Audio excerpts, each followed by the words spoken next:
नमस्ते अंकित जी, स्वागत है आपका इंडियन बिजनेस टीवी पर। Good evening. नमस्कार प्रिया मैम।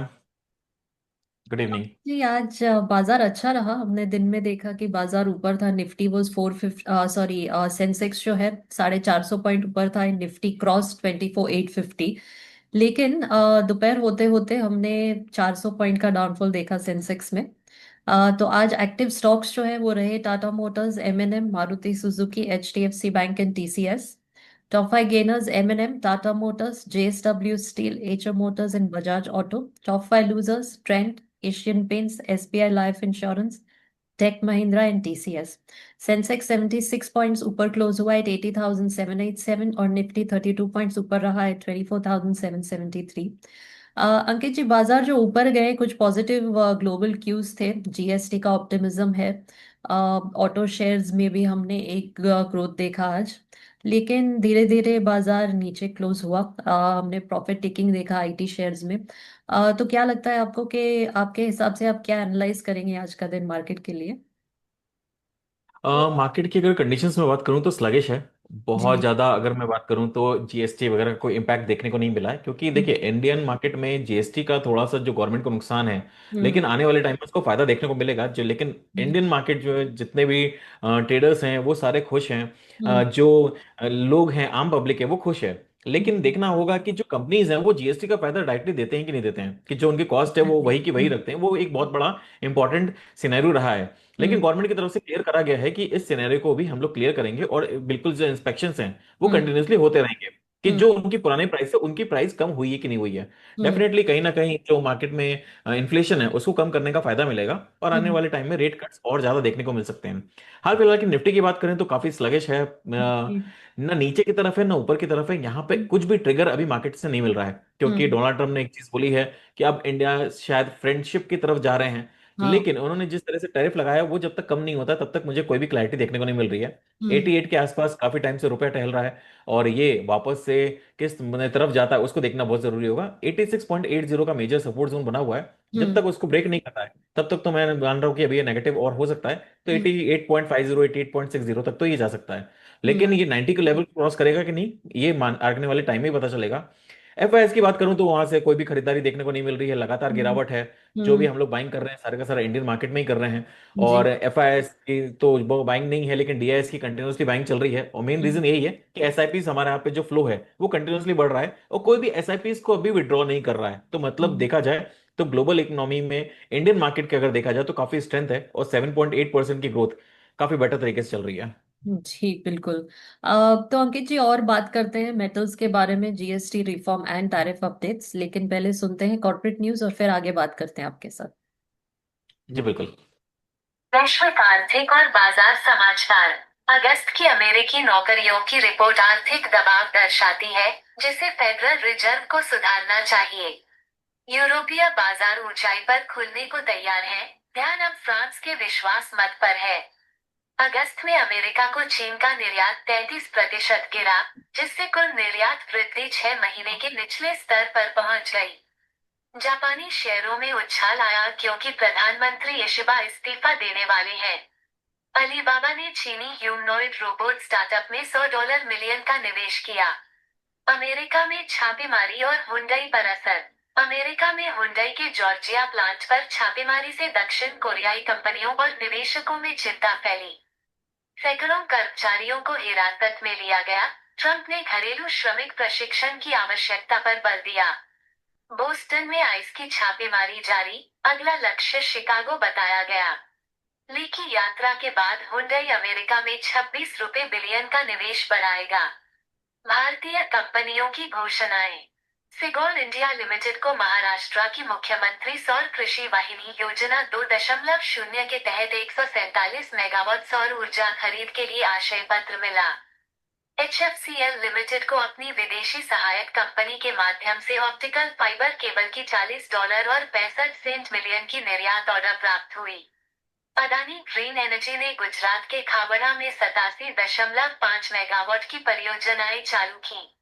ओपेक जोड़ ने अक्टूबर में तेल उत्पादन बढ़ाने पर सैद्धांतिक सहमति दी। हुंडई मोटर इंडिया ने 2.4 लाख रुपए तक की कीमतों में कटौती की। जीएसटी दर में कमी का पूरा लाभ ग्राहकों को दिया। तो ये रहे आज के कॉर्पोरेट न्यूज। अंकित जी, आगे आपसे बात करते हैं टैरिफ के बारे में। आप बताइए कि इंडिया जो है वो टैरिफ को लेकर क्या कर रहा है। हमने देखा है कि ट्रम्प जो है थोड़े से सॉफ्ट हुए हैं, लेकिन आगे आपको क्या लगता है कि how is India going to respond to the recent tariff challenges?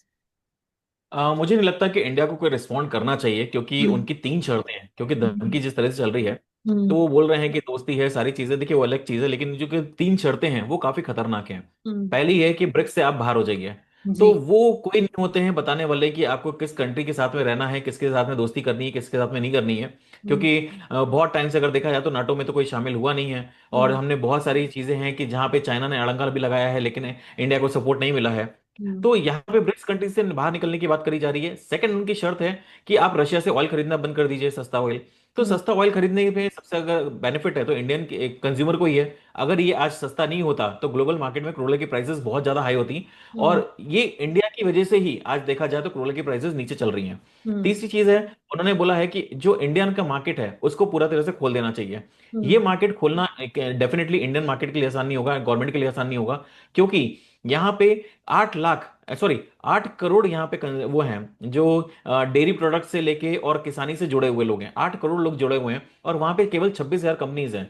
Hmm. US की जो 26,000 कंपनीज है वो करीब करीब नुकसान में आ गई हैं, और वो नुकसान में आने वाले टाइम में और ज्यादा नुकसान बढ़ता जाएगा, क्योंकि वहां पे उनके पास में कंजम्पशन नहीं है। तो हम्म। इंडिया मार्केट एक बहुत बड़ा कंजम्पशन मार्केट है। वो चाहते हैं कि यहाँ पे पूरा उनको बाजार खोल दिया जाए। अगर बाजार खोल दिया जाएगा तो डेफिनेटली सबसे ज्यादा जो परेशानी होगी वो हम्म। यहाँ के जो किसान हैं, यहाँ के जो डेयरी प्रोडक्ट्स के लिए लोग हैं, उनको ज्यादा परेशानी होगी। क्योंकि जी। आने वाले टाइम में कंपटीशन बढ़ेगा, तो ये प्रॉब्लम कहीं ना कहीं है। तो मुझे नहीं लगता कि इसमें इंडिया को कुछ करने की जरूरत है। हम्म। 50% उन्होंने टैरिफ लगा दिया है। आप आने वाले टाइम में और अगर वो बौखलाते हैं और उसको हम्म। 100% भी लगा देते हैं, उससे हम्म। कोई फर्क नहीं पड़ने वाला। इंडिया का मत यही है कि उनको दूसरे बाजार को ढूंढना चाहिए। जी बिल्कुल। तो सप्लाई चेन को लेकर वो क्या सोच रहे हैं, क्या कैसे मैनेज करेंगे, क्योंकि 50% टैरिफ लगाने से उस पे जरूर इशू आएगा।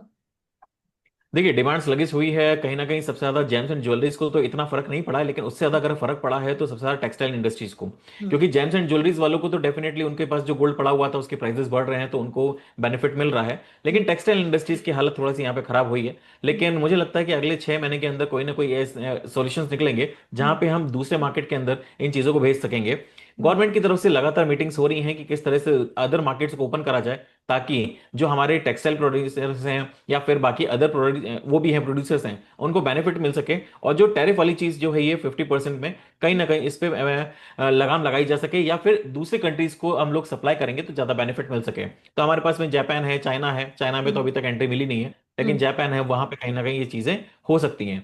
अब जी। चीजें क्या हो सकती हैं, किस तरह से आगे डोनाल्ड ट्रम्प लेते हैं। देखिए, हम लोग कंज्यूमर कंजम्पशन ड्रिवन इकोनॉमी है, हम लोग प्रोड्यूसर तो है नहीं। पूरे वर्ल्ड मार्केट में अगर देखा जाए तो केवल 2% हमारा एक्सपोर्ट होता है। हम्म। केवल 2% हम लोग एक्सपोर्ट करते हैं। उसके लिए इतनी चिंता करने वाली बात इसलिए नहीं क्योंकि हमारा कंजम्पशन काफी अच्छा है। लेकिन यस, एक्सपोर्ट्स को बढ़ाना होगा आने वाले टाइम में। तो हम्म। कहीं ना कहीं अदर मार्केट जो है वो ओपन करने की होगी। तो जो डोनाल्ड ट्रम्प ने जो चीजें करी हैं, मुझे लगता है कि आने वाले टाइम में ये इंडिया को बेनिफिट करेगा और अदर हम्म। मार्केट्स में हमको हम्म। ओपन अपॉर्चुनिटीज प्रोवाइड करेगा। जी। और हाल ही में जो जीएसटी रिफॉर्म्स हमने देखे हैं, तो इसका असर क्या होगा गारमेंट्स पर, गारमेंट टैक्स रेट्स पर और मेडिसिन पर? देखिए, बेनिफिट्स तो डेफिनेटली है कि मेडिसिन में यहाँ पे सस्ता होगा, लोगों हम्म। को थोड़ी सी चीप मिलेगी चीज़ें। अगर गवर्नमेंट इस चीज़ पे कंट्रोल कर लेती है तो डेफिनेटली बहुत सारे लोगों को फायदा होगा। जैसे कैंसर जैसी 37 मेडिसिन हैं जिन्होंने हम्म। उस पे जीरो टैक्स कर दिया है। हेल्थ इंश्योरेंस पे अगर देखा जाए तो उन्होंने टैक्स 18% कम कर दिया, हटा दिया है। तो जो हम्म। 18% लगता था आज की तारीख में जीरो है। हेल्थ इंश्योरेंस है, पर्सनल इंडिविजुअल टर्म प्लान हैं, हम्म। इनमें सभी पे इंश्योरेंस रिड्यूस हुए हैं। इसकी वजह से बेनिफिट डेफिनेटली मिलेगा, और ये जो पॉकेट में सेविंग जाएगी ये डेफिनेटली मार्केट में रिटर्न होके आएगी, तो कंजम्पशन हम्म। डेफिनेटली बढ़ेगा। हम्म। जी।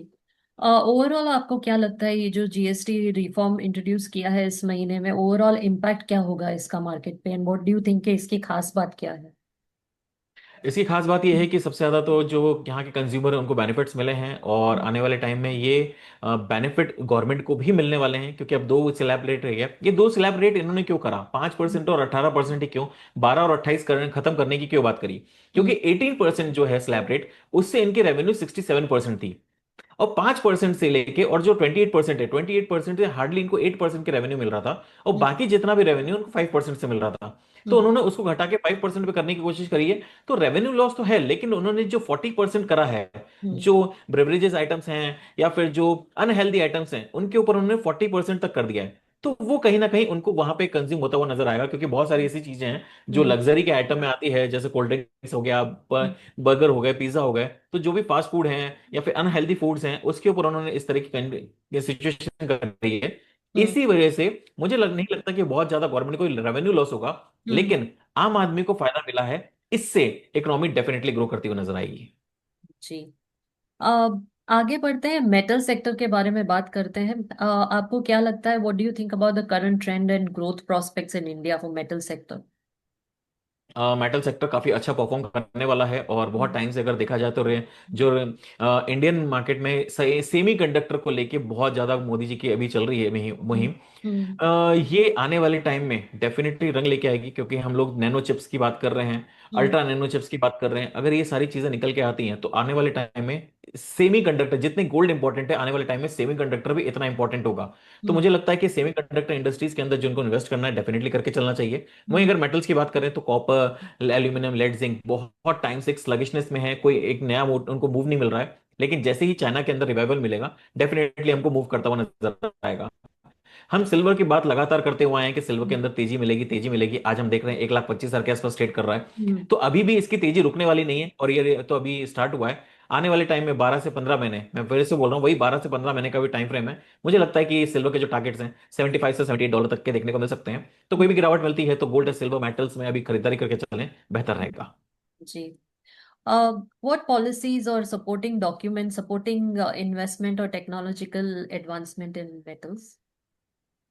मेटल्स में देखिए, अभी तो सबसे ज्यादा जो सपोर्टिंग चीज है वो है चाइना की रिकवरी। चाइना की रिकवरी देखने को नहीं मिल रही है। हम्म। और हम सभी जानते हैं चाइना सबसे बड़ा कंज्यूमर है, स्पेशली इन कॉपर। अगर मैं बात करूं तो 40% ग्लोबल मार्केट का कंज्यूम वही करता है। और कॉपर एक ऐसी कमोडिटी है जो सारे मार्केट को भी ड्रिवन करती है। तो हम्म। इस समय अगर मैं देखा जाए तो जो सपोर्टिंग फैक्टर्स की आपने बात करी है, हम्म। सिल्वर डेफिनेटली आज की तारीख में सबसे ज्यादा यूज है।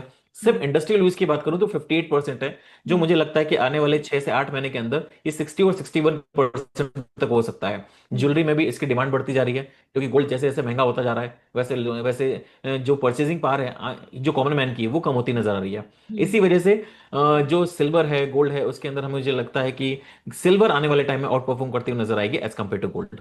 जी। मेरा आखिरी सवाल, मार्केट के बारे में आप क्या एडवाइस देंगे इन्वेस्टर्स को, जो करंटली मार्केट में है, हम स्लगिश देख रहे हैं मार्केट को, तो what would you advice the investors?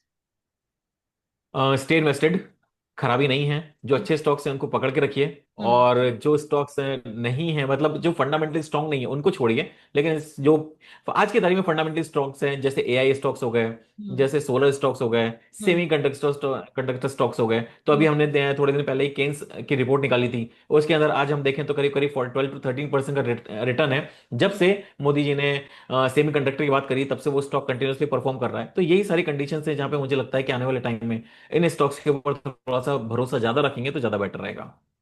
Ji. Ankit ji, thank you so much for joining us today. Anything else you would like to say about the market?